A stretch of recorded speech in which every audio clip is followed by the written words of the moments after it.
Mga Kalingap, magandang araw po sa ating lahat. Ngayon pong araw na ito po ay ito maganda itong mga interview ni Marsano TV. Mga solid Kalingap supporters na nasa Singapore po. Inisa po ni Marsano itong mga supporters po ng Team Kalingap. Para kumbaga sa po, no? Kumustahin, alamin kung ilang taon nang sumusuporta po sa Team Kalingap. At ito po mga kaibigan, isa po sa mga solid Kalingap supporter, Leah Olga.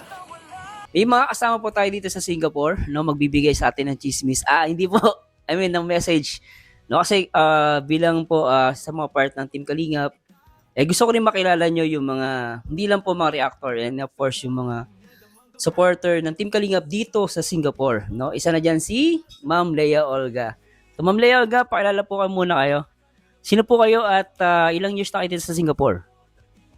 Ako po si Leah Olga Blacks, 37 years plus na sa Singapore.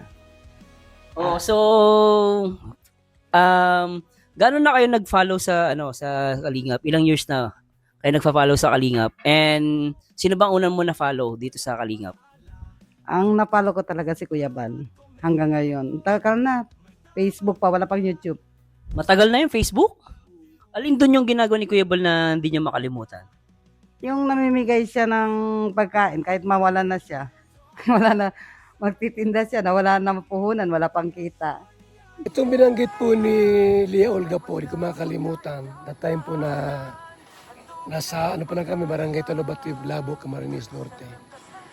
Pupunta ako ng Divisoria.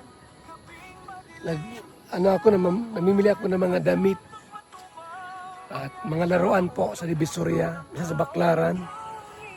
Dinadala ko po sa mga kabudan, sa mga bundok po para magtinda doon ng mga items. So,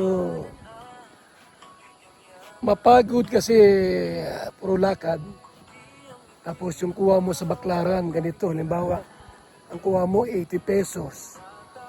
Ibibinta mo lang siya ng 120. Tapos kahuli-hulihan, yung items na yan, pag yung 100 na lang.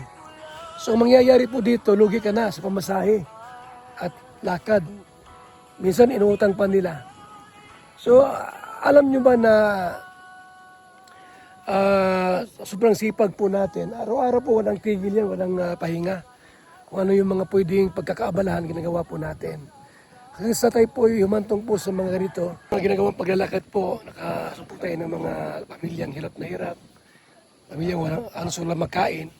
So, sa ganung paraan po, no, yung ating natural na ugaling maawain sa mga tao, doon po nadibilo. So, minsan, pag ako'y dumadaan doon, may dala akong tinapay.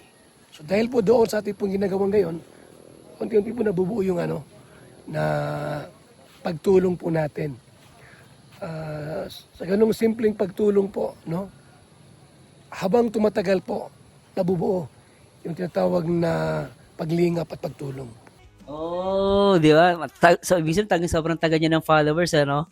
So, dito sa Singapore naman, till now, nagpa-follow kayo. So, paano kayong paraan na nagpa-follow sa Kalingap? Paanong way? Nanonood sa lahat ng ginagawa ni Kuya Bal, lahat ng Kalingap. Mga, basta part ng Kalingap. Pinapanood nyo? Mm-mm. Paano naman yung sa current issue? So, gusto ko kasi malaman, ano yung masasabi mo dun sa mga issue na napag-uusapan ngayon sa social media, lalo sa community ng Kalingap? And ano yung issue dun na sa tingin mo na naging kumbaga concern ka? Alin dun? Pwede ko bang malaman? Yung mga nanggugulo ngayon. Yung mga nanggugulo, mga anti-Kalingap. Oo.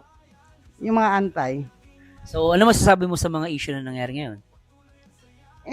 Yung ginagawa nila, kung inakala ng mga antay na tama sila, doon sila nagkakamali. Kung iniisip naman natin, alam natin na sumusuporta tayo kay Kuya Bal sa buong Kalingap, nakikita naman natin ang ginagawa lang nila, yung pagtulong. So, walang masamang tumulong ng kusa. Kasi may mga sinasabi nga ni Kapeso na and even mga anti-kalingap dyan na dapat daw mag-vlog na walang camera. So, ikaw ano sasabi mo doon? Wala naman problema kung hindi naman lahat din ng tinutulong ng Kalingap may camera eh. Oo, kasi ang nasasabi kasi nila, ang kalingap tumutulong pag may camera lang. Mga tanong na yan, noon pa matagal na yan. At ayaw yung tumulong na walang kamera, ayaw yung magbigay na walang kamera. Kayo daw po, kayo daw. Tumulong kayo na walang kamera, walang vlog. Sige daw, charity vlogger kami. Charity vlogger, anong gagawin po namin para makatulong? Okay. Halimbawa, tumulong ka sa isang tao. Ano po? Walang camera, walang vlog, walang picture. Tapos sasabihin ko sa inyo, grabe yung aming natulungan. Nagbigay ako ng 1 milyon. Maniniwala ba kayong ako yung nagbigay ng 1 milyon? Sasabihin ko naman na ang ganda ng bahay na aming pong napagawa. Sa isang pamilyang mahirap. Maniniwala ba kayo?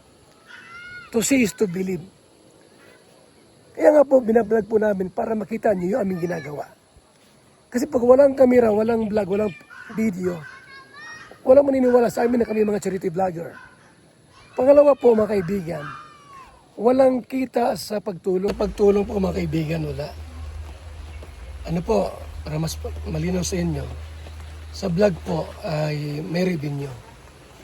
So, kaya kami nagbablog para nga may revenue, pangtulong. Pero ako, naniniwala kasi ako may mga pagtulong ang kalingap na wala din namang camera eh. Pero syempre, sa charity vlogger, kailangan talaga nila ng camera, di ba? Hindi pa pwedeng wala. Paano malalaman ng tao? Especially yung mga ibang sponsor, gusto nila makita nila. Oo, yun pa. Proof yon. Hindi naman pwede video lang na ano. Siyempre, kaya nga, paano sila makakatulong kung hindi din sila kikita? Oo. Malaking bagay din yun. Oo. Pandagdag sa mga iba pang tinutulungan nila. So, sa mga pagtulong ng kalingap, naniniwala ka naman talagang nakakatulong sila kasi sinasabi nila madalas na yung sponsor daw yung masigit na nakakatulong. Naniniwala ka ba doon? O ano masasabi mo sa mga ganong komento? Nakakatulong ang mga sponsors, pero hindi ibig sabihin sa kanila lahat ng galing yon. Dahil kumikita rin naman sina Kuya Bal. May pera din naman sila. Minsan nga, yung mga beneficiary nila walang sponsor. Sila lang. Sa kanilang bulsa lang nanggagaling. Kung hindi ka naman viral na beneficiary, Oo, diba? Walang sponsor. So po, no, malimit. Madalas ganyan po, no? Walang sponsor po. May mga pabahay kami, walang sponsor. Si Kalinga Prab, may mga pabahay na walang sponsor. Marami po. Kung may sponsor man, kulang ang sponsor. Halimbawa, ang halaga ng bahay, 800,000. Ang sponsor, 200,000 lang. Sa amin yung 600,000. So, saan galing yun? Sa channel namin. So, saan kukunin yon? Sa hangin. Hindi, di ba? Siyempre, kasi sa bulsa ni Kuya Bal. Oo, di ba? So, ikaw, Ma'am Lea Olga, anong mabibigay mong advice sa mga anti-kalingap na ngayon na pilit na sinisiraan yung kalingap? So, bilang nandito ka sa Singapore, so ano yung mga mabibigay mong advice sa mga anti-kalingap at syempre yung mga umaalis sa kalingap, ano masasabi mo sa kanila na umaalis pero naninira? Okay? Magkaiba kasi may mga umaalis, tahimik lang. Meron namang umaalis pero naninira. Anong mabibigay mong payo sa kanila? Sa mga antay, nandyan na yan eh. Diyan sila masaya, yung manira. Sa mga umalis naman sa kalingap, meron naman dyan na marami naman na hindi sumisira ng kalingap. Okay? Hindi ko nababanggitin kung sino-sino, pero kilala ko, hindi nila sinisiraan si Kuya Bal, hindi nila tinitira si Kuya Bal. Maliban sa iba lang na yung may sarili silang hindi mo maintindihan kung anong pinaglalaban nila. Kasi nakilala rin lang naman nila si Kuya Bal sa SOCMED. Okay? Mapa-sponsor ka o whatever.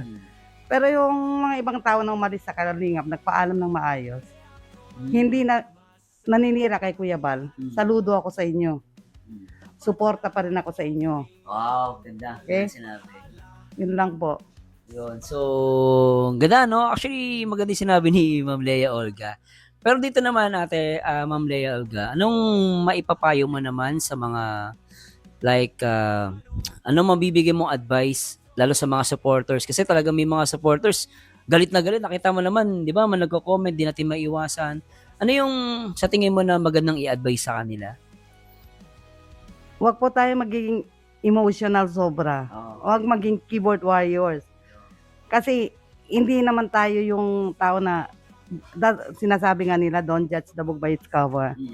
Okay? Kasi yung iba kasi, mga keyboard warriors, magta-type kayo, babasahin nung nag-live. Ang masisira na naman si Kuya Bal. Hindi naman si Kuya Bal ang ang kalingap ang nagta-type. So, mga lang yon, mga supporter lang ng ibang grupo or whatever. Kaya, wag natin lahatin. Wag natin kagad assume na ganun nga. Yun lang. So, yun. Thank you, Ma'am Lea Olga. At ito nga, meron tayo dito, guys. Kalingap BSM Cafe. Tapos, meron tayong Origin din. So, pinapromote natin yan. So, makakuha ko yun yan. Mag-message lang kay Ate Edna. And then, sa Singapore, pwede nyo pong i-message si Ate Lopez Roda. Sa mga taga-Singapore, pwede nyo po i-contact yan. And then, meron tayong Gluta White din. Ate Lopez Roda rin. Ate Ma'am Lea Olga, isa sa inyo. Bigay ni Ate Lopez Roda. Salamat. Thank you so much, Ate Lea Olga. And sa mga Singapore, baka papa-shoutout ka. Even family mo sa Pilipinas, baka may papa-shoutout ka. Shout out sa lahat ng solid Kalingap supporters. Yun lang. Wala ka bang jowa? De, joke lang. No boyfriend, no problem. Thank you so much. And next naman natin, yung isa pang mga supporter natin dito sa Singapore. Gabi na po, mga kalingap po. So, BSM at Origin po isa po sa ating mga pinagkakaabalahan at source of income po, mga kaibigan. At maganda ito, no? Matry nyo po ang BSM, Kalingap Kape at Origin para lumakas ang ating katawan. Maganda po sa ating kalusugan. Yan lang po muna po ating reaksyon. At shout out po kay Marzano TV. At sa ating lahat po, thank you so much. One Kalingap, one family. Mabuhay and God bless. Hirap ako magbuntis, pero dahil sa BSM, Kalingap Kape, ngayon, nabubuntis na ako. Kaming mga OFW, laging pagod sa trabaho. Pero dahil sa BSM, Kalingap Kape, meron kaming energy. Ayan mga kalingap, mag-BSM kape na kayo. Alam niyo mga kalingap, bilang isang OFW dito sa Hong Kong, bilang driver, lagi akong umiinom ng kape bago pumasok ng trabaho. Parating gising at laging alerto, lalo-lalo na pag ikaw ay nagdadrive. Kaya mag-BSM kape na kayo mga kalingap. Dahil sa BSM kape mga kalingap, ang inyong diwa ay laging buhay. BSM Kalingap Kape, ang kape na may puso. BSM Kalingap Kape, ang paboritong kape naming mga OFW dito sa Macau. BSM Kape, ang kapeng may puso.